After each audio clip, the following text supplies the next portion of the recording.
ભુજ ખાતે એએસઆઈ ગોળમેજી પરિષદનું આયોજન કરવામાં આવ્યું હતું। આ મહત્વપૂર્ણ કાર્યક્રમનું આયોજન રાષ્ટ્રીય આંકડાકીય કાર્યાલય, આંકડા અને કાર્યક્રમ અમલીકરણ મંત્રાલય, આરઓ અમદાવાદના એસઆરઓ સુરેન્દ્રનગર દ્વારા ફોકિયાના સહયોગથી કરાયું હતું। આ પરિષદનો મુખ્ય ઉદ્દેશ ફેક્ટરી મેનેજમેન્ટની ટીમોને એએસઆઈ રિટર્નના સ્વસંકલનમાં માલિકી લેવા માટે પ્રોત્સાહિત કરવાનો હતો અને જાણકાર નીતિ નિર્માણ માટેના એએસઆઈ ડેટાના મહત્વ પર પ્રકાશ પાડવાનો હતો।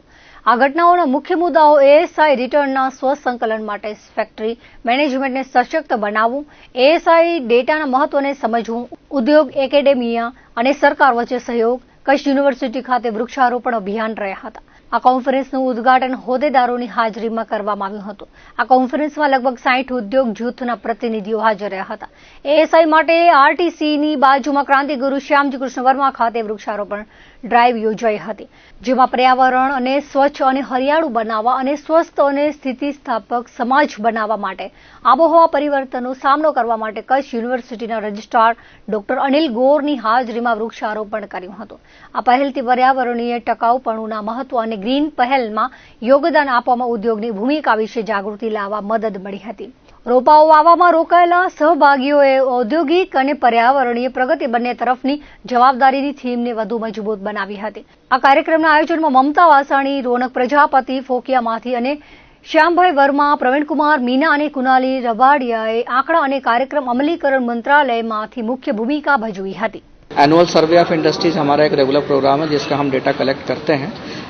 इस डेटा को कलेक्ट करने से हमें बहुत अच्छा फ़ायदा होता है कि हम जीडीपी को कैलकुलेट कर पाते हैं। जितनी ही इंडस्ट्रीज से हमें ज़्यादा से ज़्यादा मिलेगा, हम अपना प्रोडक्शन ज़्यादा दिखा पाएंगे। इसीलिए यह प्रोग्राम हम करते हैं, गुजरात में भी करते हैं, पूरे देश में करते हैं।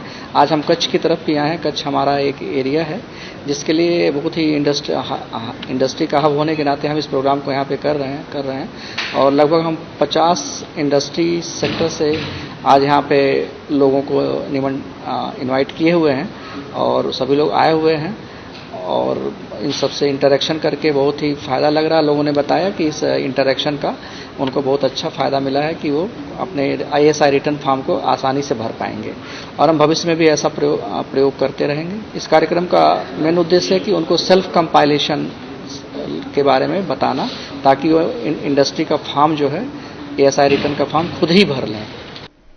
નખત્રાણાની ભાગોળ આવેલ રામેશ્વર ખાતે રામદેવ પીર મંદિરની સામે તાલુકા રાજપૂત ક્ષત્રિય સમાજ પ્રેરિત માત્ર તાલુકાના જ દાતાઓના સહયોગથી નૂતન ભવનનું નિર્માણ કરવામાં આવશે।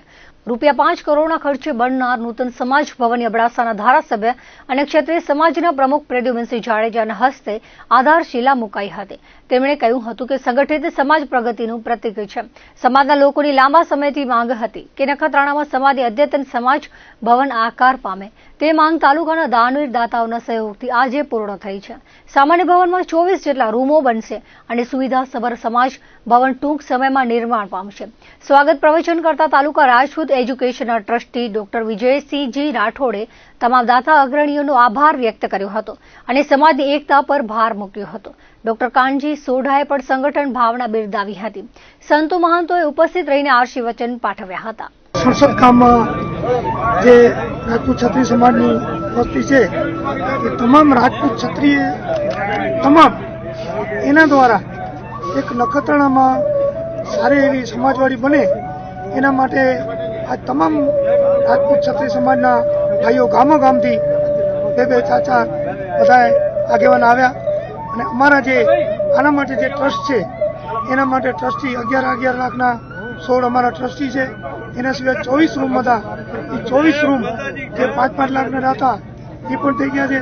એના સિવાય અમે જે ₹100 આવશે એનો પણ આ સમાજવાડીમાં હક એટલો જ રહેવાનો છે।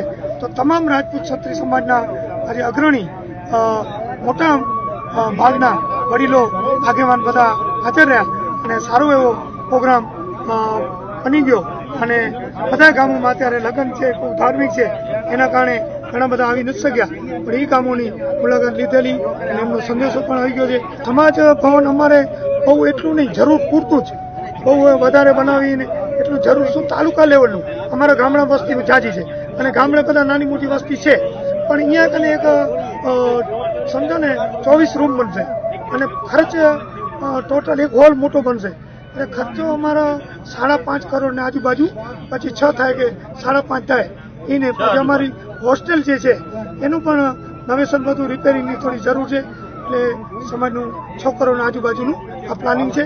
અને ગામના લોકોનું બધા નાનો એવો ભાઈ છે એ પણ 5,000 રૂપિયાનો ફંડ આપ્યો છે ને બધાને સારો એવો ઉત્સાહ અત્યારે સમાજનો છે. 1800 ચોરસ મીટર એનામાં અડધામાં જ આ બાંધકામ થશે, હજી પ્લોટ ખુલ્લો જ રહેશે.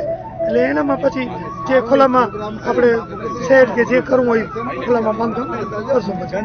ક્ષત્રિય સમાજ પ્રેરિત અને નખત્રાણા રાજપૂત ચેરિટેબલ ટ્રસ્ટ આયોજિત આજનું ખાતમુહૂર્ત કાર્યક્રમની અંદર જે સમાજ ભવન બનવા જઈ રહ્યું છે, તો એમના અધ્યક્ષ શ્રી પ્રદ્યુમનસિંહજી જાડેજા સાથે સમગ્ર ટ્રસ્ટીશ્રીઓ, સમાજના હોદ્દેદારશ્રીઓ અને આ જે સમાજ ભવન છે એ લગભગ 6 કરોડના અંદાજિત ખર્ચમાં અને 15,000 ચોરસ ફૂટ બાંધકામ અને 1800 ચોરસ મીટર જેટલી જગ્યામાં ક્ષેત્રફળ છે.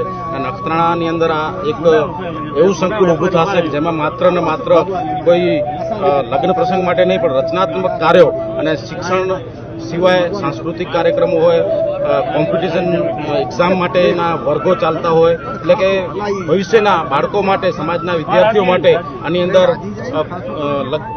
શિક્ષણ, સંસ્કૃતિ અને તાલીમો એવા વિવિધ રચનાત્મક કાર્યો પણ આ ભવનની અંદર કરવામાં આવશે. એટલે આ માત્ર સમાજ ભવન સમૂહ લગ્ન કે એના પૂરતું નહીં, પરંતુ શિક્ષણ માટે અને સાંસ્કૃતિક વારસો જગાવવા માટે અને તાલીમ અને ઉદ્યોગો માટે અને નવા નવા કાર્યો કરવા માટે જે વડીલો અદ્યતન બિલ્ડિંગ કે સાફો પહેરીને આવ્યા છે. સ્વામિનારાયણ સંપ્રદાયમાં શિક્ષાપત્રી ગ્રંથનું ખૂબ જ મહત્વ છે. કહેવાય છે કે શિક્ષાપત્રીને અનુસરીને જે કોઈ મનુષ્ય જીવનમાં આગળ વધે છે એ જીવાત્માને ક્યારેય પણ દુઃખ કે દરિદ્રતાનો સામનો કરવો નથી પડતો. કચ્છ અને ચોવીસીના ગામડાઓમાં વહેલી સવારથી ભક્તોની ભીડ જોવા મળી હતી. સંતો, સાંખ્ય યોગી બહેનો અને હરિભક્તોએ શિક્ષાપત્રીનું પૂજન કર્યું હતું. વસંત ઋતુની શરૂઆત સાથે આંબામાં મોર બેસે અને ગૌના પોંક પાકે એ ઠાકોરજીને ધરવામાં આવે છે અને બોર ફૂલ તેમજ આંબાના પત્રોથી ત્રાંબાના કળશમાં શણગારવામાં આવે છે. સંતો અને સાંખ્ય યોગી બહેનો પૂજન કરે છે અને એ ઠાકોરજી આગળ મૂકવામાં આવે છે. અને ખેડૂતો માટે ગૌનો પાક અને આંબામાં ફળ સારા થાય અને ખેડૂતો રાજી થાય એવી ભગવાનને પ્રાર્થના કરવામાં આવી હતી. આજના દિવસે વડતાલ ગામમાં રહીને સ્વયં સ્વામિનારાયણ ભગવાનની શિક્ષાપત્રી લખી હતી, જેને આજે 199 વર્ષ થઈ રહ્યા છે. ત્યારે દર વર્ષની જેમ આ વર્ષે પણ સમગ્ર કચ્છમાં દેશ વિદેશના મંદિરોમાં ધામધૂમથી ઉજવણી કરાય છે. ભુજના મુખ્ય મંદિરે સંતો મહંતોની ઉપસ્થિતિમાં સંસ્કૃતના શ્લોકના ઉચ્ચારણ સાથે તુલસીપત્ર અને પુષ્પની ચોખાથી પૂજન કરવામાં આવ્યું હતું. સંકલ્પથી લઈ થાળ, ફળ, દક્ષિણા આદિ ષોડશોપચારથી પૂજનમાં ભુજ શહેરના હરિભક્તો, બહેનો, પુરુષો મોટી સંખ્યામાં જોડાયા હતા. પૂજન આરતી બાદ દરેકને ધાણીનો પ્રસાદ આપવામાં આવ્યો હતો. સાંજે પ્રસાદી મંદિર મહાઆરતીનો કાર્યક્રમ પણ રાખવામાં આવ્યો હતો, જેમાં મોટી સંખ્યામાં હરિભક્તો જોડાયા હતા. પૂજ્ય સંતોએ આશીર્વાદ પાઠવ્યા હતા અને શિક્ષાપત્રી આજ્ઞા પાળવા ઉપર ભાર મૂક્યો હતો. અબડાસા તાલુકાના સુપ્રસિદ્ધ કચ્છના રણુજા ધામ એવા ખાણાય મધ્યના મહંત મેઘરાજજી ગુરુ ત્રિલોકનાથજી દાદાનું ટૂંકી બીમારીના કારણે નિધન થયું હતું, જેથી કચ્છ અને બહારના અનુયાયીઓમાં ઘેરા શોકની લાગણી ફેલાઈ હતી. મહંત બ્રહ્મલીન થતા આજે સવારથી ખાણાય જાગીર ખાતે મેઘરાજજી દાદાના અંતિમ દર્શન માટે અનુયાયીઓ ઉમટ્યા હતા. ભારે ગમગીન માહોલ વચ્ચે તેમને સમાધિ આપવામાં આવી હતી. કચ્છના રણુજા ગણાતા અબડાસાના ખાણાય તીર્થધામ ખાતે મહંત મેઘરાજજીએ આરાધી વાણીને જીવંત રાખી હતી. તેઓ આરાધી વાણીના આરાધક હતા અને પાટ કોરી પરંપરાને પ્રજ્વલિત કરી સનાતન સંસ્કૃતિને ધૂણી દુખાવી હતી. પૂજ્ય દાદાના બ્રહ્મલીનના સમાચારથી સમગ્ર કચ્છમાં અરેરાટી ફેલાઈ ગઈ છે. ખાણાય ખાતે આજે નાથ સંપ્રદાયના નિયમો મુજબ દાદાને સમાધિ આપવામાં આવી હતી. 65 વર્ષીય મહંતના રત્નાલરામ ટેકરી ખાતે આશ્રમ છે. નખત્રાણા ગણેશ મંદિર પણ આશ્રમ રાખી ત્યાં ગૌશાળા ઉભી કરી અનેક ગાય માતાની સેવા કરી છે. મૂળ ભાડરાના તુવર પરિવારના મેઘરાજજી દાદા બાળવયે અલખ ધણીનું આરાધ કરતા હતા. તેઓ લખપત તાલુકા ભાજપના પૂર્વ પ્રમુખ વેરસલજી દાદાના લઘુ બંધુ હતા. સંસદ સભ્ય, ધારાસભ્યો વગેરે દાદાના નિધન પર શોક વ્યક્ત કરી અંજલિ આપી હતી. તેમનો ભંડારો 3 દિવસ ખાણાય ખાતે યોજાશે તેવું મહંત સેવાનાથજી તથા શોભળનાથજીએ જણાવ્યું હતું. 18 આલમને સાથે રાખી ચાલનાર મહંત મેઘરાજજી દાદાના જવાથી ખોટ પડી છે તેવું ભાવિકોએ કહ્યું હતું. સમગ્ર કચ્છમાંથી 18 વર્ણના અનુયાયીઓ ખાનાએ પહોંચી આવ્યા હતા. કચ્છમાં સૌપ્રથમ વખત રબારી સમાજના સમૂહ લગ્ન યોજવા માટે મેઘરાજ દાદાનો સિંહ ફાળો હતો. તેમણે 9 લાખ જેટલું અનુદાન આપ્યું હતું. ખાનાએ જાગીરના મહંત મેઘરાજી દાદા તાજેતરમાં મહાકુંભ ખાતે ગયા હતા અને 2 દિવસ પહેલા જ પરત આવ્યા હતા. તેઓને શ્વાસની બીમારી હતી. આ બીમારીએ કચ્છ પાસેથી સાચા સંતને છીનવી લીધા છે. કડી વિધાનસભાના ધારાસભ્ય કરશનભાઈ સોલંકીના અવસાનના સમાચાર ખૂબ જ દુઃખદ છે. તેમનો સરળ અને સાદગીભર્યો સ્વભાવ સદાય સર્વેને યાદ રહેશે. પ્રભુ પરમાત્મા તેમની દિવ્ય આત્માને શાંતિ આપે અને પરિવારજનોને આ દુઃખ સહન કરવાની શક્તિ આપે તેવી પ્રાર્થના કચ્છના સાંસદ વિનોદ ચાવડાએ કરી હતી. એસસી સમાજના આગેવાન અને કડીના ધારાસભ્ય એવા કરશનભાઈ જ્યારે આપણી વચ્ચે રહ્યા નથી ત્યારે હું એમને શ્રદ્ધાંજલિ અર્પિત કરું છું અને ખૂબ સરળ અને સાદું જીવન અને વ્યક્તિત્વ, રાજકીય રીતે પણ જમીન સાથે જોડાઈ રહી કરીને અનેક લોકોની સેવા કરી છે. એવું વ્યક્તિત્વ કે ભારતીય જનતા પાર્ટીના અનેક કાર્યકર્તાઓ માટે પ્રેરણારૂપ બનશે.